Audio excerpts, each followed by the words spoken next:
Hey guys, Thrasher here. We have a new update and some new banners in Dragon Ball Legends. Let's talk about it right now.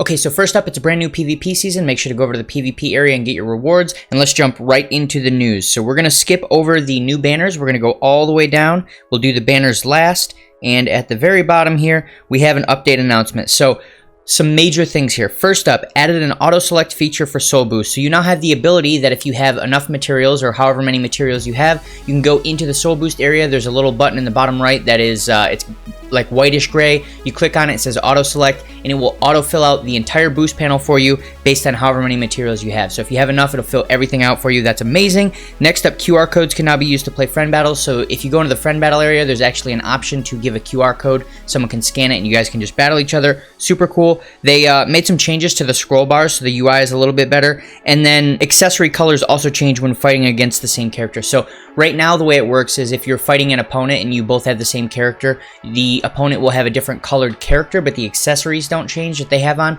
That now changes as well, so that's cool. And then they updated various events. We'll talk about that a little bit more in a minute. If we go down here, we'll see that the option to get more equipment slots, they've added 10 more of those. So before you could buy 10 of them, and now you can buy 20. So if you're someone that actually spends money on the game, those are probably worth it, although it is a little unfortunate that they're kind of expensive. So let's back out of here and talk about the next thing, which is right down here. This is not a huge thing, but the wrong message is shown when permission to use the camera is requested for a friend battle. So obviously, in order to use QR codes in friend battles, you need to have permission to use the camera in the game, and it's sending you the wrong message at that point. Nothing really to be worried about. We get it out of there, and then we scroll back down again, and this one right here. So we've got this scout battle that's coming back, and this scout battle, the Vegeta and the Cell. Nothing crazy going on here, same as usual. If you haven't done these, make sure you have a Vegeta and a Cell at least 1500, because I believe that's all they go up to. Maybe it's 2000, but you'll want to max out one. Makes it easy that you can complete all these with just a single character. Get your 200 Chrono Crystals per. If you have done this before, the only reason you'd go back in here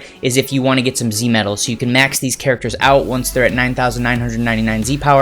After that, it gives you Z medals, which at the moment, there's not a ton of use for Z medals in the shop other than grabbing a few of those equipment slots. But other than that, we're just kind of holding on to Z medals at the moment. It is probably a good idea. As we've seen in the past, you do get sometimes summoning tickets for those Z medals, so you'll want to have some saved up. But let's go ahead and back out of here and talk about some stuff that's a little bit more, I guess important is the word for it. So Ultra Space Time Rush, they've added a new equipment item. There's a new stage as well, so try that out if you want. But down here is the equipment item.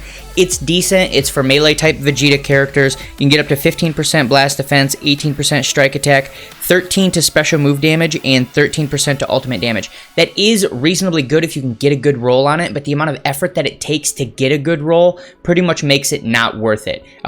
The gain, in my opinion, is fairly minimal, so I probably wouldn't spend time on this. If you want to try it once, I guess you can. Maybe you'll get lucky, but probably not. So let's back out of here, and then right above the Ultra Space Time Rush is this guy right here. We have our final stages for the Rising Battle Vegeto, the free-to-play Vegeto. They're not all here yet. As you can see right here, they're going to get slowly rolled out over the next couple days. So we have up to 93 right now. Tomorrow we're getting up to 96, and then the day after that we get the final 4 stages all the way up to 100. So we'll have all of them very, very soon. You'll be able to 7-star your free-to-play Vegeto. Cool. Let's go ahead and back out of here.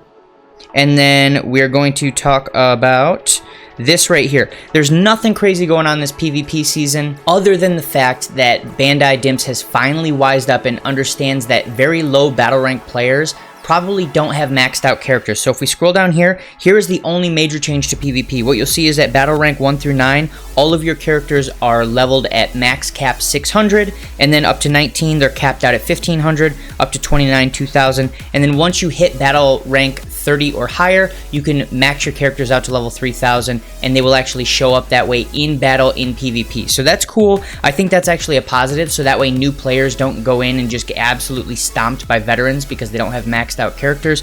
It does give a little bit smoother of a learning curve for newer players, so that's really nice. Let's scroll down here, and this is the only change to PvP, we are getting another God Key equipment item, which is nice because we do still need a couple God Key equipment items to fill out a couple characters, and this one's actually reasonably decent if you look at it. So 15% to strike defense is okay. Obviously, as I've said in many other videos, HP is the way to go, but strike defense is decent. 10% to critical. Right now, that's not super helpful because there's not any type of critical boosting character on the God Key team, but there are a couple different ways to run God Key based characters that they can get boosts. With that being said, I think this means that we'll probably get some type of critical damage boosting character for the God Key team in the foreseeable future. I'm not going to say near future, so that's not super valuable right now, but it might become valuable. And then the bottom one here is up to 16.5% to strike attack or blast attack, one or the other depending on the character that you're running. It may be a blast based character, maybe a strike based character, and this is more of a universal equipment item that will run on one or the other based on how it rolls. With that being said, I would say that this is reasonably good. You probably want to farm 1 to 2 of these and try to find a spot to put it in your giant inventory of equipment items, and it should become extremely valuable if the God Key team does get some type of a critical boosting character, because that second stat is fairly nice. So then let's scroll down here and look at this. All of the rewards are pretty much the same as last season. The only real difference is if we scroll down here, we're going to see, wait, did I pass it? That the rewards from last season that I believe were doubled have gone back to normal. First place gets 1,500 Chrono Crystals. Everyone else in the top 10,000 gets 1,000 Chrono Crystals. All of the standard rewards are the same though. Get up to battle rank 40 in most cases is what you need. If you're someone who doesn't PvP a lot, just get to battle rank 40. That'll get you a majority of the rewards for very minimal grinding. If you're someone who needs Chrono Crystals, definitely go for top 10k. But nothing else crazy there. Let's go ahead and back out of here, and then we're going to talk about this right here, the Legends Road. So the Legends Road, they've actually changed it, and I don't know if I like it or dislike it. I think I might like it.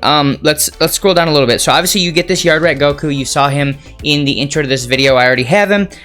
The way this works is they're slowly rolling out the Legends Road. Rather than letting you go through and get all of the medals immediately, you can only get bronze medals today, and then in 2 days they're going to be releasing Battle 2 and EX Battle 2. So Battle 2 is going to be able to give you your silver medals. EX Battle 2 will probably be bronze and silver, I'm assuming, and then a couple days after that, on the 1st of July, we'll release Battle 3, which gives you the gold medals, and then EX Battle 3, which is probably gold and bronze, and then EX4 is gold and silver, and then you'll have the challenge battle that we always have at the end of every Legends Road. So what's nice about this is you don't have people who go in, farm everything, spend all their skip tickets, spend all of their energy tickets, and just immediately have the character maxed out. It actually takes a few days, and you have to slowly build the character up, which I'm torn on this. Some people want to just immediately max their character out. Some people like the fact that they don't have to feel rushed to absolutely complete everything right away. Some people might call that more of a casual mindset. I'm okay with either one, but that's that right there. And then let's scroll down here and talk about the actual equipment items. So there, I believe, are 2 of them. Yep, so the first one is It's 15% to blast defense, 12.5 to critical, and then 15% to strike or blast attack. What's nice about this is it's reasonably similar to the one that I just said for God Key is very nice, but it's for red, so it can be used for any red character. This is one of those fail-safe items. I would farm 1 of these, maybe 2. You want a good roll on it, but the idea here is there's lots of characters now that have specific stipulations to the equipment item that they can use, and in a lot of cases you'll have characters where they have 2 really good equipment items and then they don't really have a third option for any type of a gold equipment item. That's why you want 1 or 2 of the red type equipment items, 1 or 2 of the blues and purples, these fail-safe equipment items that actually have reasonably good stats, and I would say these are good, especially if you have, say, a blast-based character where you've got 15% to blast defense, 15% to blast attack, and then 12.5% to critical, and if it happens to be a character who's got some type of a critical buffing unit like a Super Saiyan Bardock or the Final Form Kura, then that's even a huge bonus on top of that. And I think eventually we're going to get critical boosters for most tags, so that's cool. And then let's talk about this one right here. So 18% to strike defense, very nice, 15% to blast attack, and then 12.5% to special move damage. It's usable by all Super Saiyans. Super Saiyans were actually having a little bit of an issue where there's a lot of Super Saiyan characters that, like I said before, have 1 to 2 good equipment items that are gold, and then they don't really have a great third option. Generally, what you're looking for when you're running offensive characters is you want 3 different equipment items that all give you large boosts to whatever your main damage stat is, and then you want good secondary stats, but the main stat needs to be 15% or higher, and that's pretty much what you can get out of this blast attack. So if you have a Super Saiyan based blaster, this is a pretty good third option. I would again farm 1 to 2 of these because Super Saiyan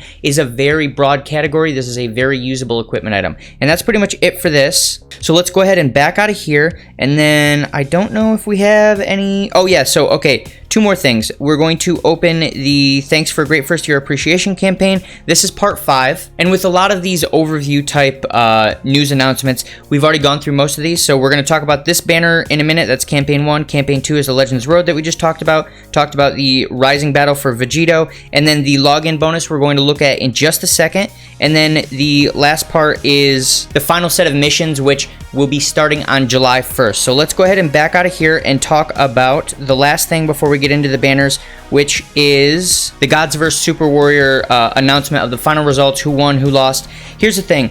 We look at these and they're pretty close. It's based on who won each category. So as you can see, the Gods team did win 1 more category than the Super Warrior team. So it was 4-3. It was pretty close. It didn't really matter which team you chose. If we go down here, you're going to see the Gods team got 610 crystals. The Super Warrior team got 580. That's in your gift box right now. So if we back out of here completely, close this, and close this, it's going to be this gift box in the top right under my chrono crystals. And then let's go back into the news real quick, and let's make sure that I haven't missed anything. I don't think I have. We've got these 2 summons up top.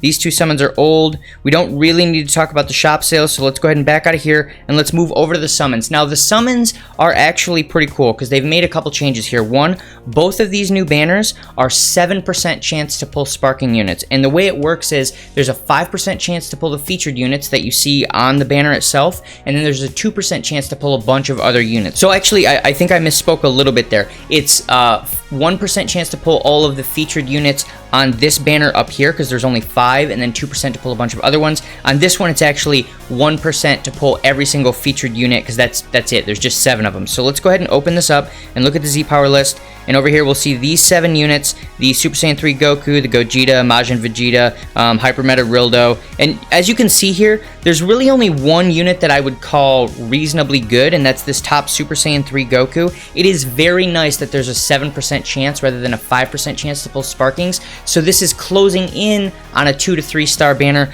but because there's not really any characters that you really want to pull on this, and there's no discounts on this, it's still a 1-star Dragon Ball banner. At this point, it's a trap banner, but it's getting real close. And one thing we should keep our eyes out from here on out, they're probably going to make the 7% sparking rate a pretty standard thing. This is what they did in Dokkan Battle back in the day. It started at like a 2% chance to pull an SSR, and then they inched it up to 3%, and then 4%, and they standardized it, and slowly over time it got higher and higher, and now it's at 10%, which is the reason why a lot of people complain in this game, because they look at Dokkan Battle and they're like, oh, it's a 10% chance to pull the good units, whereas in this game it's only a 5% chance. Well, that's because that game is 4 years old and this game is only 1 year old. We'll slowly move towards that too. So that's sort of what we should expect in the future. We may see 1 or 2 more banners that are at 5% sparking chance, but generally we're going to see a lot more of these 7% banners, I'm thinking. So now let's move into this banner right here. This banner is actually fairly complex, and I do think it's fairly nice. So like I said, there's a 7% chance to pull these units. So let's go ahead and open this up. We're going to go to Z Power List,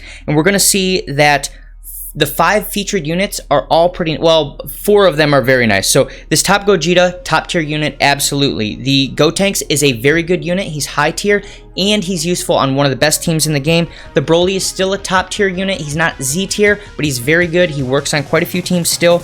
The Goku is not a great unit, but he has an absolutely amazing Z ability for one of the best teams in the game, God Key. And then this Vegeta down here is a good unit. He's top tier. Again, not quite Z tier, but like SS+, and he works on the God Key team, and you want him for his Z ability on the God Key team. So out of these characters right here, not even really talking about all the sparking characters down here that you might pull, some are good, some are bad, but if we just look at these 5 up here, these 3 are absolute pulls for sure. They're good to pull. This 4th one down here, the Super Saiyan God Vegeta, worth it. So that's 4% chance to pull a good unit. And if you happen to have the Vegeto and you don't have either of these top 2 units, that's 2 units that you absolutely want to pull because they both have great Z abilities for the Fusion team, and the Gogeta is an absolutely optimal unit for that team. So here's the way I would rank this. If you don't have any of these top 5 characters, or if you only have one of them, then it is absolutely a 3-star banner. Spend 3,000 to 5,000 on this. If you have Super Vegeto and you don't have either of these top two, then it's still a 3-star banner. Spend 3,000 to 5,000.